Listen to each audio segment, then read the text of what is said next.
The royal dragon keepers were at their wits' end. For the third time that week, the enchanted barriers of the nursery had been breached. 3 ruby-scaled hatchlings were missing, and Grand Keeper Veltherin was certain this was sabotage. Dragons didn't simply leave. They were the apex predators of Aethermoor, the ancient rulers whose lineage stretched back millennia. "Search the palace," Veltherin commanded, his silver beard bristling with indignation. "Someone is stealing the princes and princesses." The search party found them an hour later in the maintenance closet on the lowest level. All 3 hatchlings, each no bigger than a house cat, but already capable of melting stone, were curled up in the lap of Thomas Webb, the human janitor. He sat on an overturned bucket, mop leaning against the wall, gently stroking the sleeping dragons while humming an old earth lullaby. "You!" Veltherin roared, magical energy crackling around his staff. "What have you done to the royal offspring?" Thomas looked up, confused. "Oh, did they wander off again? They keep finding me during my rounds. I figured someone would come looking eventually." "Keep finding you?" The Grand Keeper's eyes narrowed. "Dragons do not wander. They are guided by ancient instinct to remain with their own kind." The smallest hatchling, Princess Ember, yawned and released a tiny puff of smoke. She nuzzled deeper into Thomas's worn uniform, making a sound somewhere between a purr and a growl. The human absently scratched behind her horns. "Well, these ones seem to like it here," Thomas said. "They're always escaping that fancy nursery of yours. Found Prince Ash in my supply cart yesterday. Little Cinder was sleeping in my tool bag 2 days ago." Veltherin prepared a binding spell, but hesitated.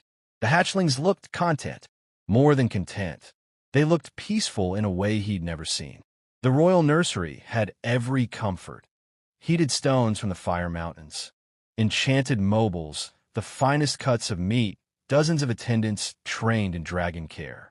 Yet here they were, in a dingy closet, sleeping on a human's lap. "This makes no sense," Veltherin muttered. "We've raised dragons for 3,000 years. We know their needs, their instincts. What could you possibly offer them?" Thomas shrugged. "I don't know. I just talk to them, I guess. Tell them about my day. My daughter back on Earth used to have nightmares, so I'd hold her and hum until she fell asleep.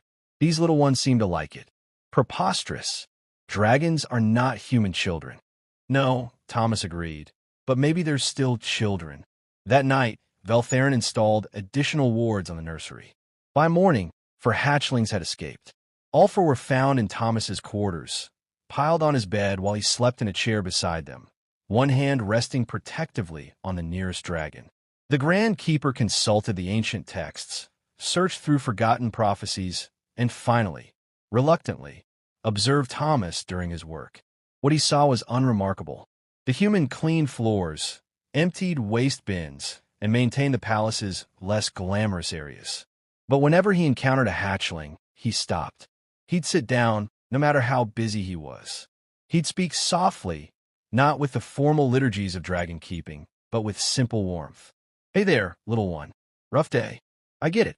Palace life can be lonely. Can it? It's okay. You're safe now." And the hatchlings, these magnificent creatures destined to rule the skies, would climb into his lap and fall asleep. After a week of this, Queen Scaleborn herself arrived at the nursery to investigate. She found it empty. Every single hatchling was in the maintenance wing, arranged around Thomas like scales on a dragon's back. He was reading to them from a battered paperback, some human story about a rabbit and a velveteen horse. The queen, ancient and wise beyond measure, watched silently. Finally, she spoke, her voice like distant thunder. "What magic do you possess, human?" Thomas looked up, startled. "No magic, your majesty. Just time and attention. Sometimes that's all anyone needs." The queen studied him for a long moment. Then, with great dignity, she lowered herself to the floor beside the pile of hatchlings. "Tell me, Thomas Webb, does your story have room for one more listener?" Thomas smiled. "Always." The next day, the royal nursery was relocated to the maintenance wing. The Grand Keeper protested, but the hatchlings had chosen. And dragons, as everyone knew, always knew best. even when they chose a simple human janitor with warm hands and a gentle voice.